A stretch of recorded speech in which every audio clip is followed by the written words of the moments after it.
Hello दोस्तों, मैं आशुतोष यादव और आपके प्यारे से चैनल एडी साइंस प्रयागराज में आपका स्वागत है। अगर आप मेरे चैनल पर नए हैं तो प्लीज चैनल को सब्सक्राइब जरूर करिएगा और अगर पिछले वाले वीडियो नहीं देखे हैं तो प्लीज सिलेबस वाइज वीडियो भी देख लीजिएगा। लेकिन आज मैं आपको एक बहुत बड़ा परिवर्तन दिखाने आया हूं कि बोर्ड एग्जाम में क्या परिवर्तन किया गया है। न्यू एजुकेशन पॉलिसी, आपको पता है कि न्यू एजुकेशन पॉलिसी जो आई थी भैया, वो कब आई थी? 2020 में। और इसमें लगातार परिवर्तन पे परिवर्तन किया जा रहा है और इसी में 9 टू 12th वाले बच्चों के लिए 9 टू 12th वाले बच्चों के लिए बहुत ही इंपॉर्टेंट परिवर्तन किया गया, जो जानना बहुत ज्यादा जरूरी है।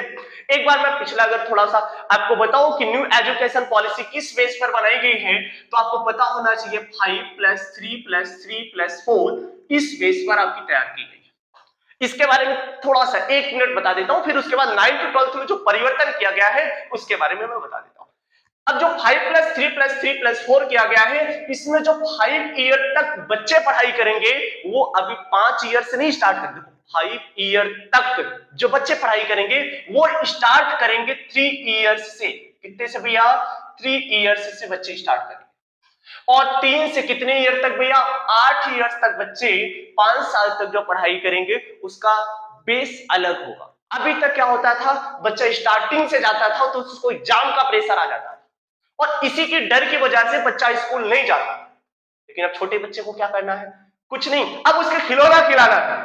खिलौना, वो खेलेगा खिलौना, उसको कैरम बोर्ड खेलना सिखाएंगे, उसको मिट्टी में खेलना सिखाएंगे, उसको और सारी चीजें सिखाएंगे ताकि वो बच्चा इंटरेस्टेड हो सके पढ़ाई के प्रति।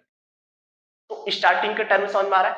3 इयर्स से जब बच्चे स्टार्ट करेंगे 3 साल तक, कितने साल तक? 3 साल तक इसमें जो है बच्चों को क्या किया जाएगा? 5 से 3 साल तक के बच्चों के लिए कोई एग्जाम नहीं होगा।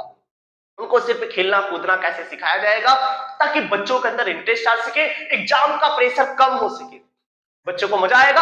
अभी तक बच्चे को स्कूल जाने के लिए ढकेलना पड़ता था, चलो लेकर जाओ। अब बच्चा खुद भी सुबह सुबह तैयार होकर निकल जाएगा क्योंकि उसको पता है खिलौना मिलेगा वहां पर, वहां खेलने को मिलेगा, अच्छा लगेगा। घर पे वो सारी चीजें अवेलेबल कम होती थी, अब वो जाकर वहां खेलने कूदने में अच्छा लगेगा उसे, तो बच्चा खुद भी अपने आप भागता जाएगा। क्या परिवर्तन! मतलब बच्चों के अंदर खुद का इंटरेस्ट ला रहे पढ़ाई के लिए। स्टार्टिंग उनको क्या किया जाएगा, इस तरीके से उनको जो है लगातार क्या परिवर्तन किया जाएगा। अब समझ में आ रहा है? तो ये 5 ईयर तक बच्चे में 3 ईयर तक के बच्चों के लिए कोई एग्जाम नहीं है, उनको खेलना कूदना, फिर उसके बाद स्टार्टिंग से एग्जाम बहुत बेसिक स्टार्ट करेंगे। मतलब टोटल जो पढ़ाई होने वाली है, रटना ये सारा माइंड से खत्म करके उनको बच्चों को इंटरेस्ट के हिसाब से पढ़ाई किया जाए। उसके बाद फिर 2 ईयर तक, फिर उसके बाद 3 और 3 का शेड्यूल चलेगा, यानी कि यहाँ 8 ईयर तक, फिर उसके बाद 8 से 11, 8 से कितना भैया? 11 साल तक के बच्चों के लिए 3 ईयर अलग से पढ़ाई, फिर उसके बाद आपका 11 से 14, 11 से कहां तक भैया? 14 ईयर तक। अब जो परिवर्तन किया गया है ये 4 लास्ट वाले में 9 टू 12, कितने भैया? 9 टू 12 वाले में परिवर्तन, ये थोड़ा सा ज्यादा बड़ा परिवर्तन किया गया है जो अभी हाल ही में अपडेट किया गया, उसके बारे में मैं अवगत कराने आ रहा हूं। 9 टू 12 में अभी तक अगर मैं बात करूं 9 टू 10th तक, 9 टू भैया 9 टू 10th तक, तो ध्यान रखिएगा 9 टू 10 तक आपको सब्जेक्ट कितने पढ़ने हैं? 5 अभी तक। लेकिन अब इसको परिवर्तन कर दिया गया, ये 5 सब्जेक्ट नहीं बल्कि कितने सब्जेक्ट न्यू में? ये भैया 6 सब्जेक्ट आपको पढ़ना। कितना सब्जेक्ट? 6 सब्जेक्ट पढ़ना। अब आप बोलेंगे एक सब्जेक्ट एक्स्ट्रा कहां से आ गया? अच्छा, इसमें जो 6 सब्जेक्ट पढ़ना है, इसमें इसमें टोटल भाषाएं कितनी होंगी? 3 लैंग्वेज होंगी, 3 भाषाएं, और उन 3 भाषाओं में 2 भाषाएं जो होंगी भैया वो आपकी क्या होंगी? इंडियन होंगी। 2 भाषाएं आपकी भारतीय होंगी। फिर से सुनिएगा, 9 टू 10th वालों के लिए एक सब्जेक्ट 5 सब्जेक्ट लिखा था क्या? यहां 6 से कितना भैया? 7। 6 था, अब उसको 7 कर दिया गया। थोड़ा वीडियो को देख लीजिएगा भाई। 6 था, उसको 7 कर दिया गया। उसमें 3 भारतीय भाषाएं, 3 भाषाएं होंगी, 3 में 2 भारतीय, बाकी एक आपका कोई भी भाषा चूज कर सकते हैं। 2 भारतीय भाषाएं, एक कोई सा भी आप चूज कर सकते हैं। और तो और इनके एग्जाम को कम करने के लिए, प्रेशर को कम करने के लिए इनका एग्जाम भी 2 तरीके से होगा, 2 बार एग्जाम। एक बार आप स्टार्टिंग के टर्म दे सकते हैं जैसे कि अब जेई वगैरह दे रहे हैं, उसके बाद फिर लास्ट के टर्म दे सकते हैं। आपको जो सब्जेक्ट लग रहा है कि ये सब्जेक्ट मेरे लिए आसान है, इसको मैं जल्दी तैयार कर सकता हूं, उसको पहले आप एग्जाम दीजिए, फिर उसके बाद दोबारा आप हार्ड वाला टाइम आपके मिल रहा है। स्कूल लाइफ से ही बात कर रहा हूं, 9 टू 10 की बात कर रहा हूं। अब बोर्ड एग्जाम का प्रेशर भी 9 to 10 वालों के लिए खत्म हो गया।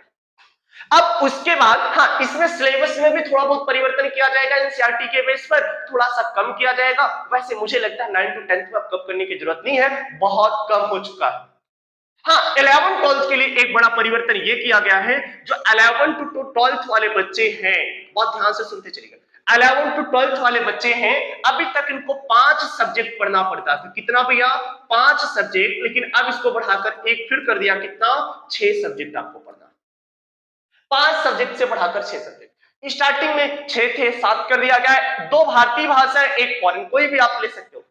अब इसमें भी वही शेड्यूल, एक भाषा को कम करके इसमें आपको 2, ये न्यू पॉलिसी की मैं बात कर रहा हूं, 6 सब्जेक्ट। अब इसमें जो भाषाओं का अध्ययन करना है, मुख्यतः कितनी भाषा है? 2 भाषा है। कितनी भाषा है भैया? 2 भाषा है। और इन 2 भाषाओं में आपका जो है भैया, कम से कम एक भारतीय भाषा होनी चाहिए। एक कौन सी होनी चाहिए? भारतीय। बाकी आपका एक कोई भी चूज कर सकते हैं। मतलब 9 to 10 के लिए 3 भाषा, 11 to 12 के लिए 2 भाषा, 2 में एक भारतीय, बाकी ये कोई भी आप ले सकते हैं। बिल्कुल 9 to 10 में 3 भाषा है, 3 में 2 भारतीय, बाकी एक आप कोई भी ले सकते हैं। ये आपके हिसाब से परिवर्तन किया गया है मल्टी लेवल के बच्चों को तैयार करने के लिए, ताकि वो अलग अलग भाषाओं में पढ़ सके, उसके लिए पॉलिसी में चेंज किया गया है। और तो और जो 11 12 वाले बच्चे हैं, जो इसमें 12 वाले बच्चे बोर्ड एग्जाम देने वाले हैं, उनके लिए बड़ा बदलाव यह है कि बोर्ड एग्जाम अब कितनी बार होगा? 2 बार। बोर्ड एग्जाम कितनी बार? 2 बार। और इन 2 बार में बच्चा जिस सब्जेक्ट का चाहे पहले एग्जाम दे सकता है, जिस सब्जेक्ट का बाद में दे सकता है। और तो और पास करने का तरीका भी बदल दिया गया।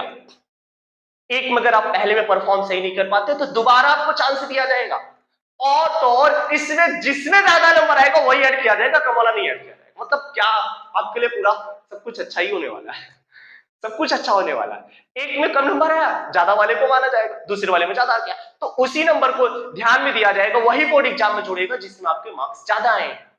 तो आपके लिए परिवर्तन है। हाँ, और इसमें क्या परिवर्तन किया गया है कि सिलेबस में थोड़ा सा कमी की गई है, यानी कि सिलेबस थोड़ा सा कम किया गया है। इसको सेमेस्टर वाइज एक बार नहीं बल्कि 2 बार एग्जाम देने पड़ेंगे, और आपके भार को कम करने के लिए ऐसा किया गया। क्योंकि अभी तक क्या होता था, 12th वाले बच्चे पढ़ते थे, पूरा एग्जाम का प्रेशर लास्ट टर्म आता था, और 5 या 6 सब्जेक्ट जो होते थे उनको पढ़ने के लिए लगातार पढ़ाई, और मुश्किल से 10 या 15 दिन में सारा सिलेबस खत्म करके, वो 10 से 15 दिन में उनको एग्जाम देना होता था पूरा रिवाइज करके, तो उनके लिए बहुत कठिन होता था। इसको सरल करके अब क्या कर दिया गया है भैया? 2 बार एग्जाम, यानी कि आप इसको पहली बार एग्जाम 6 महीने पे दे सकते हैं, फिर 6 महीने के बाद दे सकते हैं। डिपेंड ये करता है आपकी तैयारी किस तरीके से। आपके बोझ को कम किया गया है, आपके प्रेशर को कम किया गया है, ताकि आप डिप्रेशन में ना महसूस करें, जैसे कि जेईई वाले बच्चों के साथ हो रहा है। बिल्कुल समझ में आ रहा है। तो ये 9 to 12 वाले बच्चों में परिवर्तन किया गया। मुझे लगता है इसमें कुछ परिवर्तन आपके हिसाब से सही हो सकते हैं। जैसे मैं बोलूं तो मुझे लग रहा था अभी तक ठीक था, मान लीजिए ये तो करना चाहिए, भाषाओं बहुत अच्छी बात की आपने कि नई नई भाषाएं कर दिया, लेकिन इसमें थोड़ा सा मुझे लगता है कि 2 बार बच्चों का प्रेशर और थोड़ा, मेरे हिसाब से कि बच्चों का बर्डन और देना चाहिए ताकि बच्चे, लेकिन आप देखो मॉडर्न के हिसाब से जैसे चेंज किया जा रहा है, वो विदेशों को देख देख करके किस तरीके से मल्टी लेवल के बच्चे। हाँ, एक सबसे इंपॉर्टेंट बात बताने को मैं भूल गया कि अभी तक जो होता था science side, art side, commerce side, सब साइड खत्म, जो मन में आए सो सब्जेक्ट लो। फिजिक्स के साथ पॉलिटिकल साइंस पढ़ सकते हो, केमिस्ट्री के साथ इकोनॉमिक्स पढ़ सकते हो, मैथ के साथ हिस्ट्री पढ़ सकते हो, मैथ के साथ ज्योग्राफी पढ़ सकते हो, एज योर विश, जो आपकी मर्जी। यानी कि एक चीज तो बाउंडेशन खत्म है। अभी अगर मैथ वाला बच्चा चाहता था तो बायो पढ़ना, तो बायो नहीं पढ़ पाता था, ये सारा सिस्टम खत्म। जो आपकी मर्जी, 100 सब्जेक्ट तैयार करो, 100 सब्जेक्ट आप अपने बोर्ड सिलेबस में लीजिए, इससे मल्टी लेवल के बच्चे तैयार होंगे। यानी कि अब फिजिक्स केमिस्ट्री के साथ में मैथ लेना जरूरी है, ये सिस्टम खत्म। आप फिजिक्स केमिस्ट्री के साथ में political science, economics, history, geography, आप कोई सा भी सब्जेक्ट ले सकते हो। समझ आ रहा है? अभी तक बाउंडेशन था कि पीसीएम, पीसीबी, कोई दिक्कत है पीसीएम भी लेकर पढ़ाई करो। बढ़िया वाले बच्चे बोलेंगे फिजिक्स, केमिस्ट्री, मैथ, बायो में सब लेकर पढ़ाई करो, ज्योग्राफी या पॉलिटिकल साइंस भी ले लो। तो डिपेंड ये करता है कि बच्चा किस टाइप का है, और किस टाइप की उसकी तैयारी हो सकती है, और किस टाइप अपने आप को मजबूत कर सकते हो, और किस टाइप आपका इंटरेस्ट है जिसको आप आगे बढ़ा सकते हो। समझ में आ गया? तो मुझे अच्छी तरीके से लग रहा है कि आपको बहुत अच्छी तरीके से समझ में आ गया होगा। एजुकेशन पॉलिसी में चेंज क्या किया गया, हाल ही का अपडेट क्या था मैंने बता दिया कि 3 भाषाएं, इसमें 2 भाषाएं, 3 भाषाओं में केवल 2 आपकी इंडियन होंगी और 1 बाहरी होगी। इसमें 2 में 1 इंडियन होगी, बाकी आपकी बाहरी होगी। साइंस और आर्ट और कॉमर्स का झंझट खत्म, जो मन में आया सो सब्जेक्ट लीजिए। हाँ, आज इसी के साथ लेक्चर का ये वाला लेक्चर मैं खत्म करता हूं। आपका बाकी जो सिलेबस चल रहा है, जैसे ही चला मैं पढ़ा रहा हूं, उसको पढ़ते चलिएगा। कोई डाउट हो रहा है तो कमेंट कर दीजिएगा। चैनल पर नए हैं तो सब्सक्राइब जरूर कर दीजिएगा।